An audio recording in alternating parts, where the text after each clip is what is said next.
Story number 1, The Patient in Room 306. I never believed in ghosts, not really. I had worked the night shift at St. Mercy Hospital for 3 years, and I had seen things that would make most people's skin crawl. Patients talking to unseen visitors in their final moments, strange sounds from empty hallways, and that eerie, unsettling feeling of being watched when you know you're alone. But none of that ever truly scared me. Not until room 306. It started with the call button. At exactly 2:06 a.m. every night, the call light for room 306 would flicker on at the nurse's station. It had become a running joke among us, because that room had been empty for months. The last patient who stayed there, a frail elderly man with dementia, had passed away under what some nurses whispered were unnatural circumstances. The details were never clear. No one liked talking about it. "Guess the ghosts need some painkillers," my coworker Sarah would joke whenever the call button went off. But when I was alone on shift, it wasn't funny anymore. One night, curiosity got the best of me. The halls were heavy with silence, the kind that presses against your ears like thick fog. I made my way toward room 306, my footsteps sounding too loud against the linoleum floor. The door was slightly ajar, just enough to see a sliver of darkness inside. I hesitated. Something felt wrong. Taking a breath, I reached for the light switch and flicked it on. The fluorescent globe buzzed to life, illuminating an empty bed and a perfectly normal hospital room. But the air was ice cold. A shiver ran down my spine. The heating in this wing was always spotty, but this cold wasn't normal. It was the kind that seeped into your bones, the kind that made your breath come out in visible puffs, even though it wasn't supposed to be that cold. I walked over to the call button. It wasn't pressed. The wires were intact. There was no reason for it to have gone off. Just as I turned to leave, I heard it. A whisper. So close to my ear that I felt the warmth of breath that wasn't mine. It said my name. I spun around so fast my vision blurred. Nothing. Just the empty bed. The bathroom door slightly ajar. The air thick and unmoving. My heart pounded as I stepped back into the hallway, my hands trembling as I locked the door behind me. I told myself I was just exhausted, just hearing things. But deep down, I knew better. The next night I avoided that side of the hallway. I kept my head down, focused on my charts, pretended room 306 didn't exist. But at 2:06 a.m., the call light flickered on again, and this time the intercom crackled. I froze. A sound seeped through the static, a faint, raspy breath, and then a voice, weak, barely audible. "Help me." A chill ran through my body so violently I almost dropped my clipboard. My mouth went dry. The words were clear, real. Someone was in there. My pulse pounded in my ears as I reached for the intercom button with a shaky hand. My voice came out hoarse. "Who is this?" Silence. Then the light clicked off.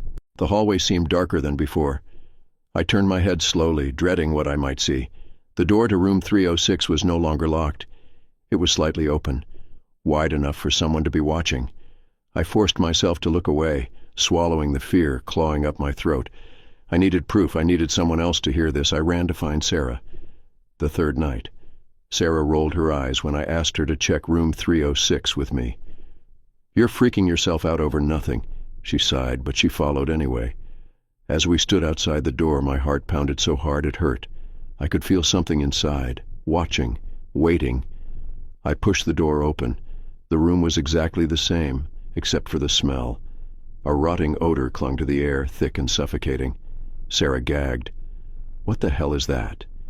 Before I could answer, the bathroom door creaked open, slowly. A shadow stood behind the frosted glass, tall, thin, motionless. Sarah grabbed my arm. Her nails dug into my skin, but I couldn't move. My body had locked up, as if something unseen was holding me in place. Then the shadow lurched forward. It slammed against the glass. The entire room seemed to shudder. I don't remember how we ran out. I just remember the pure terror in my chest, the way my legs felt too heavy, the way my breath came out in strangled gasps. I slammed the door shut behind us. We never talked about it again. Not properly. But we both knew. No one went into room 306 after that. The final night. A week later, a new patient was admitted to room 306, a man in his 40s, recovering from a car accident. I watched as they wheeled him in. I wanted to say something, to tell them not to put him there. But what would I say? That a shadow tried to get to us? That the room was wrong? I stayed silent. The next morning he was found unresponsive, mouth wide open in a silent scream, his face twisted in pure terror. The doctors ruled it a sudden cardiac event. They said it happened in his sleep, that he never saw it coming. But I knew better, because at exactly 2:06 a.m. the call button for room 306 lit up again, and this time on the intercom, the voice wasn't asking for help. It was laughing. Story number 2, the wrong surgery. I woke up to the sound of metal clinking. My body felt heavy, my limbs unmovable. The bright surgical lights above me burned into my eyes, but I couldn't blink. My mouth was dry, my throat raw, as if I had been screaming, yet no sound escaped my lips. I wasn't supposed to be awake. I could hear them, voices, muted whispers, shadows moving just beyond the blinding light. My mind was foggy, but one thing became clear. These weren't my doctors. Panic shot through me like electricity, but my body wouldn't respond. I was trapped inside myself, aware, but paralyzed. A cold hand touched my forehead, fingers pressing against my temple as if checking for something. My breathing quickened, but I couldn't move, couldn't scream, couldn't run. Still conscious, a voice muttered. It was deep, unfamiliar. Another voice responded, raspy and amused. Good. Let's begin. Number. No. No. Something was wrong. Terribly wrong. I tried to think. The last thing I remembered was coming in for a routine appendectomy, a minor surgery, nothing complicated. They had prepped me, given me anesthesia, and then blackness. But now I was here, awake, with people I didn't recognize. I strained to focus. There were 4 of them. Their faces were obscured behind surgical masks, their eyes hidden behind tinted goggles. Their scrubs were clean, but something about them felt off, not like normal doctors. They moved with precision, their hands working swiftly, as if they had done this 100 times before. But what were they doing to me? I couldn't see past my chest. A tray of instruments gleamed under the lights, scalpels, clamps, syringes filled with something dark and thick. The air smelled sterile, yet wrong, like bleach masking something rotten. Then I felt it, a blade pressing into my skin. The pain should have been unbearable, but it wasn't. It was distant, muted, like my body was no longer fully mine. A part of me was being cut open, yet I remained trapped in silent terror, forced to endure whatever was happening. His vitals are steady, one of them noted. A strong one. A different voice chuckled, and I felt fingers inside me, moving something, shifting, rearranging. My stomach churned. What the hell were they doing? This wasn't an appendectomy.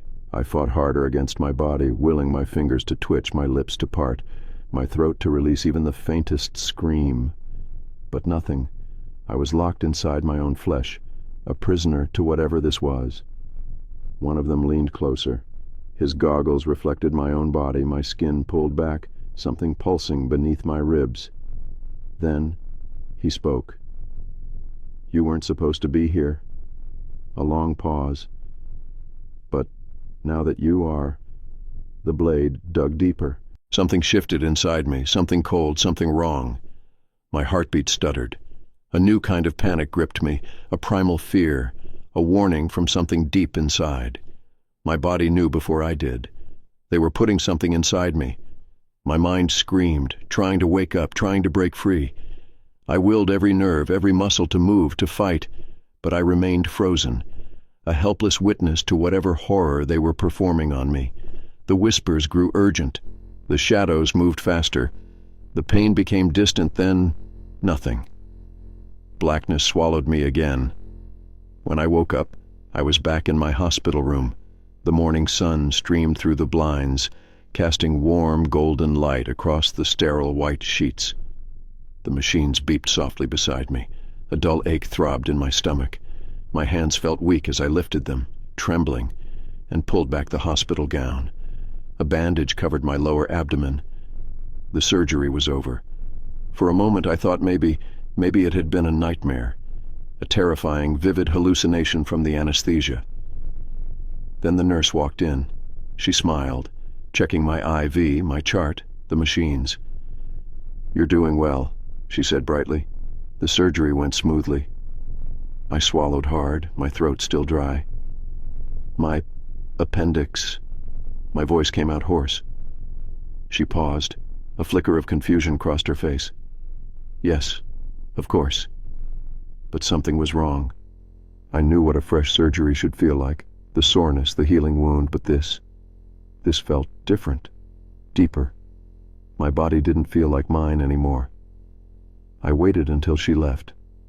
Then, with shaking hands, I pressed against my stomach. Something shifted beneath my skin. I felt it move. A wave of nausea rolled over me. My breathing hitched as I pressed harder, trying to understand, trying to believe this wasn't real. But it was. The skin over my stomach was too smooth, too precise, like it had been stitched back together with something other than thread. I forced myself to stand. My legs were weak, but I moved, stumbling toward the mirror above the sink. I lifted my gown again, peeling back the bandage. What I saw made my stomach lurch. The incision was too clean. The skin around it was unnaturally pale, with no sign of stitches, no bruising, no redness, as if the wound had healed days ago. My fingers traced the edges. The moment I pressed down, something inside me twitched. I gasped, stumbling back. Then I saw the scar more clearly. It wasn't a straight surgical line. It was a symbol, something carved into me, something I didn't understand. The door clicked open. I turned sharply. The doctor from the surgery stood there, not the one I had met before my operation, not my assigned surgeon. One of them. His tinted goggles were gone now, revealing dark, sunken eyes. He smiled, not a warm, reassuring smile, but something else, something knowing. "How are you feeling?" he asked, voice calm. I couldn't speak. My hands trembled as they gripped the sink. He took a step closer. His smile widened. "You'll adjust soon enough." My breath hitched. My heartbeat pounded in my ears. Then, without another word, he turned and left. I wanted to scream, to demand answers, to claw at my stomach and rip out whatever they had put inside me. But I didn't, because deep down, in some horrible, unexplainable way, I already knew, and whatever they had done to me, it wasn't finished. Story number 3. The janitor who wasn't there. The first time I saw him, I thought nothing of it, just an old janitor pushing his mop down the dimly lit hospital hallway, the overhead lights flickering as if struggling to stay awake. I was on my second night shift at St. Augustine's, a small understaffed hospital with an eerie silence that clung to its walls like a bad memory. He looked like any other janitor, worn uniform, faded name tag, slow movements of someone who had been doing the same job for decades. I nodded at him as I passed. He barely acknowledged me, just kept mopping the same section of floor. I didn't think about him again until the third night. That was when I noticed something strange. No matter when I walked past that hallway, whether at the start of my shift or hours into the night, he was always there. Same spot. Same slow, deliberate movements. At first, I assumed he was just an older worker, stuck in a routine. But then something clicked. His bucket never had any water. The mop, always dry. He wasn't cleaning anything. Curiosity got the better of me. The next time I saw him, I slowed down, pretending to check my phone. I watched him out of the corner of my eye. His face was slack, almost expressionless. His lips moved, but no words came out. Something about him made my skin crawl. I finally worked up the courage to ask a coworker. "Hey, who's the janitor that works nights?" Sarah, one of the senior nurses, gave me a confused look. "What janitor?" I frowned. "The old guy. Thin, gray hair, always mopping near the ICU." She shook her head. "We don't have a night janitor." I laughed, thinking she was messing with me. I see him every night. You're telling me I'm imagining things? Sarah's face changed. The humor drained from her expression. Describe him again. I did. Her face went pale. That sounds like Walter. Okay. Who's Walter? Her voice dropped to a whisper. He was a janitor here. A long time ago. Died on the job. Heart attack. Right there in the hallway near the ICU. But that was at least 10 years ago. A cold shiver crept up my spine. That's not funny, I said, forcing a chuckle. I'm not joking. Her voice was flat. We used to hear stories about him. Some of the older nurses said they'd see him still working. At night, always in the same spot. I tried to rationalize it. Maybe it was a different janitor who just looked like Walter. Maybe Sarah was messing with me. But the unease stayed. That night, I made a decision. I needed to prove to myself that Walter, or whoever he was just a regular guy. I walked back down that hallway at exactly 3 a.m. The hospital was quiet, except for the occasional beeping of machines, and there he was, mopping the same spot. Slow, methodical. His head tilted slightly downward. His dry mop glided soundlessly over the floor. My chest tightened. I forced myself to keep walking, my footsteps echoing. I cleared my throat. Long night? I asked. He stopped. For the first time he looked up at me. His eyes, hollow, empty, like something had scooped out the light inside. I froze. My body screamed at me to run, but I was locked in place. His mouth moved, but the sound came after his lips had already stopped. The delay was unnatural, like a bad recording. You see me? The words were faint, distant, as if spoken from somewhere far away. I tried to answer, but my throat was dry. I nodded. His head jerked slightly as if processing something. Then in a low, rasping voice he said, "They never see me." A sharp chill ran through me. His grip on the mop tightened. His fingers, too long, too bony, curled around the wooden handle. I took a step back. His face twitched. "You shouldn't be here," he whispered. The lights above us flickered violently. The hallway felt longer, darker, like the walls were stretching away from me. Then I blinked, and he was gone. The mop lay abandoned on the floor. I ran. I didn't stop until I was back at the nurse's station, my breath coming in ragged gasps. Sarah took one look at me and paled. "You saw him, didn't you?" I nodded. She swallowed hard. "You need to be careful. He doesn't like being noticed." That should have been the end of it. I should have stopped looking. But I didn't, because the next night at exactly 3 a.m. my pager buzzed. A call from ICU hallway. I knew before I even looked. Room 306. With a sinking feeling, I walked toward the hallway. My hands trembled as I turned the corner. And there he was, not mopping, not moving, just standing, facing me, his head tilted, watching. The lights flickered once, then went out completely. The hallway was silent. My breath hitched.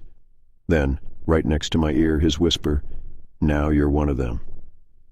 The lights came back on. The hallway was empty. But my reflection in the window, it wasn't mine. It was his. Story number 4. The Voices in the Morgue. I never wanted to work the night shift, but at St. Vincent Hospital, new interns didn't get a choice. We were assigned the worst tasks: stocking supply rooms, handling paperwork, and the one job everyone dreaded, retrieving bodies from the morgue. I told myself it was just another part of the hospital, just a cold room with metal drawers. Nothing more, nothing less. That belief shattered on my second week. It was past 2 a.m. when I got the request. A patient had passed in the ICU, and I had to retrieve the body for transport. I sighed, grabbed my clipboard, and headed toward the basement. The morgue was the coldest part of the hospital, the kind of cold that sinks into your bones and stays there. The air smelled of disinfectant mixed with something faintly metallic, something old and stale. I had been here before, but tonight felt different. The hallway seemed longer. The overhead lights flickered, casting strange shadows against the walls. My footsteps echoed, as if the place was too empty, too hollow. I reached the morgue doors and swiped my ID. The heavy steel doors groaned open. The moment I stepped inside, I knew something was wrong. The lights above flickered once, then dimmed. The silence was thick, unnatural. I had been here enough times to know the faint hum of the cooling system, the distant buzz of fluorescent lights, but now, nothing. Then I heard it, a voice, faint, muffled, coming from inside the morgue. My breath caught. My pulse pounded against my ribs. I scanned the room. Empty. No one else was scheduled to be here. Maybe it was the vents, maybe my tired brain was playing tricks on me. Then I heard it again. Low, whispering. I turned toward the body drawers, lined up in perfect, sterile rows. The whispering was coming from behind them. My entire body went rigid. My brain screamed at me to leave, to run, to forget this ever happened. But I stepped forward. The closer I got, the clearer the voices became. Dozens of them, some fast and frantic, others slow and slurred, some murmuring, others almost ungiggling. I reached out with a shaking hand and pressed my palm against the nearest metal door. It was vibrating. I yanked my hand back. No. This wasn't real. This was exhaustion, overwork, a trick of the mind. Then something knocked. A single sharp tap from inside the drawer. I staggered backward. My heart was hammering so hard I thought it would burst. The whispers grew louder, overlapping, an urgent chorus of voices begging, laughing, sobbing. Then, beneath it all, a voice spoke clearly. "Let me out." My blood turned to ice. The knock came again, harder, faster. I ran. I don't remember how I made it out, but I didn't stop until I was back in the ICU, gasping for air. Sarah, one of the senior nurses, frowned as she saw me. "You look like you've seen a ghost." I forced a laugh, but my voice shook. "You ever hear anything weird in the morgue?" She stiffened. "That told me everything." After a pause, she exhaled. "You shouldn't talk about it." That answer was worse than any ghost story. I didn't go back down there alone again. But the worst part? The next night, at 2 a.m., the morgue doors opened on their own, and my pager buzzed with a message from a number that didn't exist. One word. Soon. Story number 5. The Baby That Was Never Born. I always hated walking past room 217. It was tucked away at the end of the maternity ward, its door always closed, the lights always off. The nurses whispered about it, and the older staff avoided even mentioning its existence. Some said the room was just used for storage, others claimed it had been sealed for years. But every so often, in the dead of night, I would hear it. A baby crying. It started on my 3rd week of night shifts. At first I thought I was imagining it, just the wind or maybe a distant newborn in another room. But no, the sound was too close, too clear. A soft, weak cry, like a newborn struggling for breath. It sent chills up my spine. I asked my coworker Sarah if there were any infants admitted that night. She shook her head. "No births today. The nursery's empty." I hesitated. Then, "Do you hear that?" She glanced down the hallway toward room 217. Her face paled. She turned back to me, voice low. "Don't talk about it." That should have been my warning to stop, but I couldn't. The crying continued every night at exactly 2:17 a.m. One night I made the mistake of going closer. The hallway was eerily silent except for that fragile, heartbreaking cry. It seeped through the door of room 217, echoing softly like a distant memory. My chest tightened. Something about it felt wrong. I reached for the door handle, my fingers trembling, but just as I touched it, the crying stopped. The silence was absolute. I swallowed hard and stepped back. The air in the hallway had changed, heavy, suffocating, watching. I turned and walked away, forcing myself to ignore the prickle at the back of my neck. The next night, I found Sarah at the nurse's station. "Tell me the truth," I said. "What happened in that room?" She hesitated, looking over her shoulder as if someone might hear. Then in a hushed voice she said, "Room 217 used to be a maternity room. Years ago a woman came in. Complications during labor. The baby never made it." A weight settled in my stomach. "And the mother?" Sarah's face darkened. She didn't survive either, but before she died, she kept saying she could hear him crying. She begged the nurses to bring her baby, said he was cold, said he was alone. The room felt colder. I shuddered. After she passed, Sarah continued, some nurses claimed they still heard the baby. Patients reported someone standing by their beds at night, just watching. Eventually the hospital shut the room down. A chill crawled up my spine. But if it's shut down, why do I still hear it? Sarah's expression turned grim. Because some cries never stop. I should have left it alone. I should have ignored it. But that night, when I heard the crying again, I made a mistake. I opened the door. The room was empty. The air was thick with dust, the scent of something old, forgotten. The only furniture left was a single rocking chair sitting in the middle of the room. The air was colder than the rest of the hospital, the shadows heavier. Then, the chair rocked. A sharp, sudden creak broke the silence. My breath caught in my throat. Then I heard it. A whisper. He's still here. The voice was right behind me. I turned sharply, but there was no one there. I ran. From that night on, I avoided room 217, but the crying didn't stop. It followed me, down hallways in the supply room, even when I was alone in my car after my shift. One night, as I lay in bed, half asleep, I felt something cold press against my chest. A weight, small, fragile, and then a tiny breath against my cheek. The baby that was never born had finally found me. Story number 6. The patient who saw something. I knew something was wrong the moment I stepped into his room.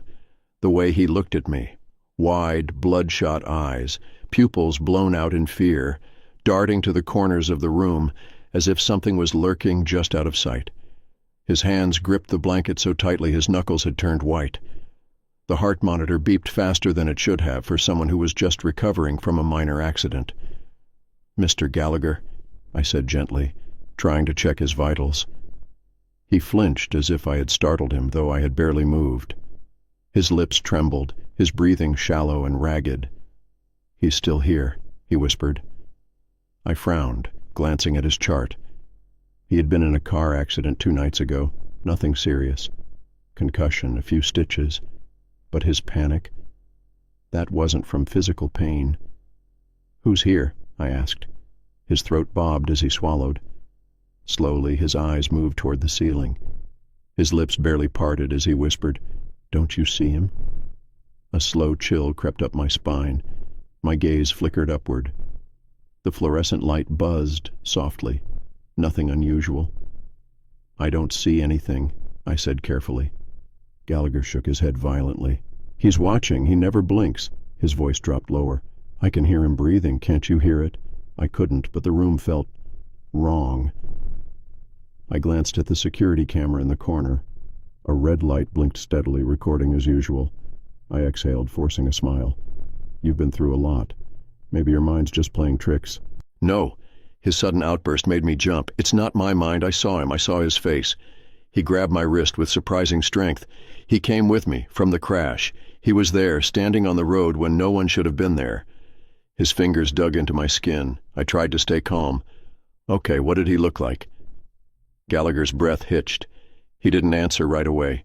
His eyes flicked toward the window, but the curtains were drawn. He stared for too long. His body was rigid. The color drained from his face. Then his lips parted, and he whispered, "I can't describe it." A deep, primal fear laced his voice. My stomach twisted. "Try," I urged softly. His hands trembled. His face wasn't right. Like it was there and not there, like he didn't have eyes, but I could feel him staring. His voice broke. "And he followed me. He's here now, in this room." I turned, trying to shake the unease creeping up my neck. The room was empty, silent. Then the lights flickered. A soft tap, tap, tap sounded against the window. I swallowed hard. It was probably just the wind. But we were on the 5th floor. Gallagher's breathing grew erratic. "Don't look," he whispered. "If you look too long, he sees you back." A sharp metallic snap rang through the air. The heart monitor flatlined. Gallagher's eyes bulged. His mouth fell open, but no sound came out. His fingers clawed at his throat, his body arching violently off the bed. I lunged for the call button. "Code Blue, room 509. My voice shook. The door slammed shut. I spun around. My breath caught in my throat. The room was darker now, like the walls had pulled the shadows closer. The monitor crackled, the red numbers flickering. 2:03 a.m. Gallagher's body twisted unnaturally. His chest caved inward, his hands still gripping his throat. His eyes rolled back, and just as the door burst open and the crash team rushed in, he stopped. Dead. No cause, no warning, just gone. I backed away as the doctors worked. I knew it wouldn't matter. I felt it. Something had been in that room. Something had been waiting. The security footage was pulled the next morning. I shouldn't have watched it, but I did. At 2:03 a.m., the lights flickered, the monitor glitched, and then, for a single, horrifying frame, there was a tall, thin shape standing in the corner, watching. And when Gallagher died, it turned and looked straight at the camera. Story number 7, The Elevator That Went Too Far. I never took the old service elevator at St. Jude's Hospital unless I had no other choice. It was slow, outdated, and had a reputation for getting stuck between floors. The nurses called it a relic, a leftover from when the hospital was first built nearly a century ago. But that night I was exhausted. My legs ached, and the idea of taking the stairs down 8 floors seemed unbearable. I checked my watch. 2:47 a.m. The hospital was eerily quiet, the kind of silence that felt unnatural, as if something was listening. I hit the button. The elevator doors groaned open, the dim fluorescent lights inside flickering. It smelled of old metal and something faintly rotten. I stepped in, pressing the button for the ground floor. The doors shuttered shut, and the elevator lurched downward. Then something changed. The numbers above the door blinked 21G. The elevator should have stopped, but it didn't. Instead, it kept going. I frowned, hitting the button again. The light above it flickered, but the elevator didn't stop. -1. I felt my stomach drop. There was no -1 in this hospital. The lowest floor was the basement, where the supply rooms and morgue were. I jabbed the emergency stop. Nothing. The elevator trembled as it continued its descent. -2. A soft, static noise crackled through the overhead speaker. My breathing grew shallow. There shouldn't be any more levels. The light overhead flickered violently, casting erratic shadows along the walls. My reflection in the metal doors looked distorted, stretched. For a second I could have sworn its eyes weren't mine. The elevator shuddered to a stop. The doors did not open. Silence. Heavy. Suffocating. The kind that pressed against my ears. I hesitated, then slowly reached for the door-open button. Before I could press it, a knock came from the other side. Not loud, just a soft, deliberate tap, tap, tap. My breath caught. I stared at the doors, my reflection shifting slightly even though I hadn't moved. Then, a voice. Going down? It wasn't coming from the speaker. It was coming from right outside the doors. Every nerve in my body screamed at me to stay still. I forced my shaking fingers toward the panel, hitting every button at once. Nothing. The elevator wasn't responding. Then the lights went out. Total, suffocating darkness. A whisper slid through the silence, curling around my ears like a breath against my skin. You shouldn't be here. The air changed. It was no longer stale and metallic, but damp, rotting. The walls felt closer, pressing in. The floor beneath me felt softer, like old carpet soaked in something thick. And then the doors opened. I couldn't see anything beyond them, just blackness, stretching endlessly in every direction. The hospital was gone. Something moved in the darkness. Slow, deliberate footsteps coming closer. I held my breath, gripping the sides of the elevator. My body refused to move. A shape emerged. Tall, wrong, twisted. I couldn't see its face, but I knew it was looking at me. The overhead speaker crackled again, a single word drenched in static: "Stay." I slammed my fist against the buttons, panic taking over. The elevator jolted, then shot upward. The darkness disappeared. The lights flickered back on, and the doors slid open to the ground floor. I staggered out, my entire body trembling. The hospital looked normal, bright, sterile, empty. I turned back to the elevator. The doors were still open, waiting. But the panel inside, it no longer had a -1 or -2, as if they had never existed. I never took that elevator again, but sometimes, late at night, I hear a distant knock, and a voice whispering, "Going down." Story number 8. The Night Shift Caller. The first time the phone rang, I didn't think much of it. The hospital was quiet, the kind of eerie silence that settles deep into your bones during the night shift. The only sounds were the occasional beeping of monitors and the soft shuffle of nurses moving between rooms. When the landline at the nurses' station buzzed, I sighed, expecting another late-night request from a patient. 2:13 a.m. I picked up. St. Vincent Hospital night shift. Silence. "Hello?" A faint, raspy breath came through the line. My stomach twisted. It wasn't static. It wasn't background noise. Someone was breathing. "Can you hear me?" I asked, trying to keep my voice steady. The breathing stopped, then in a low, cracking whisper the voice said, "I'm in your room." A sharp chill crawled up my spine. I turned, my eyes darting around the station. The room was empty. Just me, the desk, and the glow of the monitors. I swallowed hard. "Who is this?" I asked, my voice firmer now. Click. The line went dead. I exhaled shakily, trying to brush off the unease creeping under my skin. Prank calls weren't unheard of, even in hospitals. Maybe a patient messing around, maybe a wrong number. I set the receiver down, but my hands wouldn't stop shaking. The next night, at 2:13 a.m., the phone rang again. I stared at it, dread twisting in my stomach. Slowly I picked up. I didn't speak first this time, silence, then breathing. My pulse pounded against my ribs, the same slow, deliberate breaths. Then, just like before, the whisper, "I'm in your room." I slammed the phone down. This wasn't a prank. This wasn't a patient. Something was wrong. I turned to the security cameras, scanning the halls. The maternity ward was empty. The ICU was quiet. Nothing unusual. But my gut told me something was here. I checked the caller ID. No number, no record. It was as if the call had come from inside the hospital. The next morning I told Sarah, the senior nurse, about the calls. Her face drained of color. "You answered it," she whispered. I frowned. "Yeah, twice. Why?" She hesitated, glancing around before lowering her voice. "Years ago, before you started, a nurse got those same calls, always at 2:13 a.m., always the same whisper. A few weeks later she was found." Sarah's breath hitched.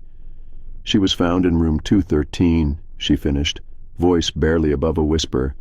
"She didn't survive." A chill swept over me. "How did she—" "She was alone," Sarah cut in. "The cameras glitched that night, no footage of anyone going in or out of the room. But when they found her—" She swallowed hard. Her throat was bruised, like someone had been holding it. I stared at her, my hands numb, and no one else was there, she said, finishing my thought. After that, the calls stopped. My stomach twisted. "They only happen when someone answers," Sarah whispered. "If you pick up on it, it doesn't stop." That night I sat at the desk, watching the clock. 2:12 a.m. I gripped the edge of the table, heart hammering in my chest. 2:13 a.m. The phone rang. I didn't answer. I refused to answer. The ringing stopped. I exhaled, relief washing over me. Maybe Sarah was right. Maybe if I ignored it— The phone rang again, louder, faster. The sound filled the room, deafening. I clamped my hands over my ears, but it didn't stop. My breath came in short, panicked gasps. Then the lights flickered. A sharp, deafening click. The ringing stopped. I slowly lowered my hands. The hospital was silent. Then, a breath. Right behind me. "I'm in your room." I spun around. Nothing. Just the empty nurses' station, the dim hallway stretching out beyond me. But the air was heavy, thick with something I couldn't see. I turned back to the monitors, my fingers shaking. My gaze flickered to the security feeds. Something moved. My blood turned to ice. In the maternity ward, the camera for room 213 flickered. The door had been shut all night. But now, it was open. A shadow stood in the doorway. No features, no eyes. Just watching. The screen glitched. And then the whisper, this time, right in my ear. "I see you." The screen went black. I never worked the night shift again. Story number 9, The Mirror in the ICU. I never liked the mirror in the ICU. It was an old rectangular thing mounted right across from the nurse's station, positioned so you could see almost the entire hallway behind you. Most people ignored it, too busy with patients, too exhausted to care, but I noticed it. I always noticed it. Maybe it was the way the glass looked too clean, too perfect, despite never being wiped down. Maybe it was how the reflection seemed a little too slow, just a fraction behind real life. Or maybe it was the way I always felt like something was watching me through it. The first time I saw it, I was on my 4th straight night shift. The ICU was quiet, too quiet. The only sounds were the soft hum of machines and the occasional shuffle of feet from the other nurses. I stood at the station, writing notes, when I caught movement in the mirror, not behind me, in the reflection itself. I turned quickly, expecting to see someone walking down the hall, but the hallway was empty. My stomach tightened. I looked back at the mirror. My reflection wasn't standing the way I was. I was leaning forward, one hand on the desk. But in the mirror, my reflection stood perfectly straight, arms at its sides, staring. A slow, creeping dread slithered through my chest. I blinked, my breath caught in my throat. For a split second, I saw it smile. I spun around, my heart hammering, but nothing was there. When I turned back to the mirror, my reflection was normal again. I told myself I was exhausted, that I needed sleep. But deep down, I knew something was wrong with that mirror. The next night, I avoided looking at it. I kept my eyes down, focused on my work, on the patients. But around 3 a.m., I heard it, a faint, distant tapping. It was coming from the mirror. I swallowed hard. I wasn't going to look. I wasn't going to acknowledge it. I wasn't. The tapping got louder, then soft whispering. Not words, just sounds, garbled, almost like someone trying to speak underwater. I clenched my jaw, forcing myself to ignore it. Then from the corner of my eye I saw something, a shadow in the reflection. Not mine, not anyone else's. Slowly, against every instinct in my body, I turned my head toward the mirror. Something stood behind me, tall, thin, featureless. Its head tilted slightly as if studying me. But when I turned around, there was nothing. I backed away, my chest tightening. My reflection was still there. But now it wasn't following my movements. I took a step back. My reflection stayed still. I raised my hand. It didn't. My breath turned shallow, my pulse thundering in my ears. The lights above flickered, casting long, stretched shadows across the walls. Then my reflection moved, not to match me, on its own. It raised a hand, but not in a wave, not in sync with me. It pressed its palm flat against the glass, and then it whispered, "Let me out." I stumbled backward, knocking over a stack of charts. My hands shook as I scrambled to my feet. The ICU doors swung open, and Sarah walked in. She frowned when she saw me, pale, breathless. "You okay?" I turned back to the mirror. My reflection was normal again, perfectly still, perfectly in sync. I forced a shaky laugh. "Yeah, just thought I saw something." Sarah didn't smile. She glanced at the mirror, her expression unreadable. "You shouldn't look at it for too long," she said quietly. I swallowed hard. "Why?" She hesitated. "Because sometimes it looks back." I didn't sleep that morning. I lay in bed, staring at my phone, reading old hospital records, searching for anything about that mirror. I found something. 15 years ago, a patient in the ICU had died right in front of it. Heart attack. The strange part: the security cameras caught something disturbing. Just before he died, the patient had gotten up from his bed, stared at the mirror for 5 full minutes without blinking, then collapsed. The last frame of the footage, his reflection still standing, even after he fell, even after the nurses rushed in. His reflection didn't move. I shut my phone off. I didn't want to know more. The next night I avoided it completely. But as I walked past, I felt it. The pull. Something in that mirror wanted to be seen, and it was just waiting for someone to look. Story number 10. The Screaming Bed. The first time I heard the bed scream, I thought I was losing my mind. It was my 3rd consecutive night shift at St. Augustine Hospital, and exhaustion clung to me like a heavy blanket.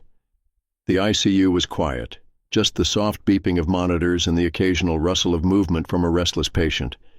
The worst part of the job wasn't the late hours or the endless paperwork. It was the waiting, the slow, creeping silence of knowing something was coming, but not knowing when. That night, room 411 was empty. It had been for months. The last patient to stay there had died under unusual circumstances, though no one ever talked about it. The room was cleaned, sterilized, and left vacant. No new patients were placed there. No one even stepped inside. So when I heard the bed screaming, I froze. It was faint at first, like the sound of metal straining under pressure. A slow, eerie creak that sent a chill crawling up my spine. I glanced at the security monitor.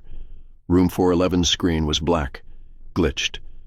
I swallowed hard and stood up, my heart pounding against my ribs. The sound grew louder. It wasn't just creaking anymore. It was a low, guttural moan vibrating through the walls. I grabbed Sarah, the senior nurse on duty. "Do you hear that?" I whispered. She paused, her eyes narrowing. Then she heard it too. Her face went pale.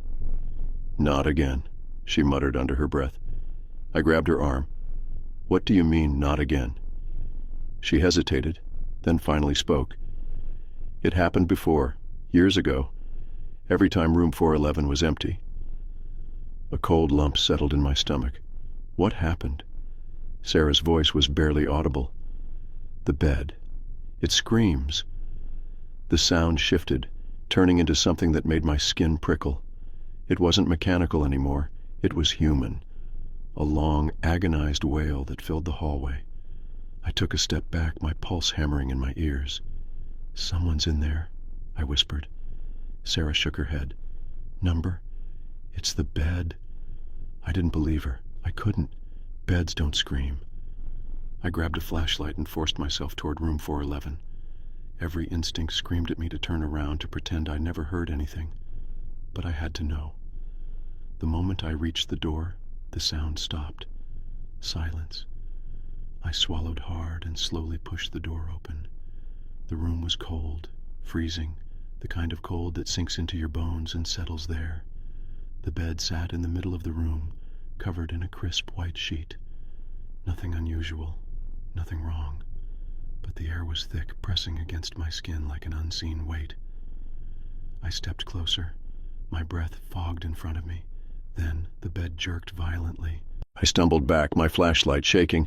The mattress convulsed, the sheets twisting and writhing as if something was trapped underneath.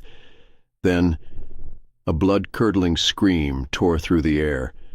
Not from me, not from the hallway, from inside the bed. I ran. I didn't stop until I reached the nurse's station, gasping for air. Sarah grabbed my arm. "Did you see it?" she demanded. I couldn't speak.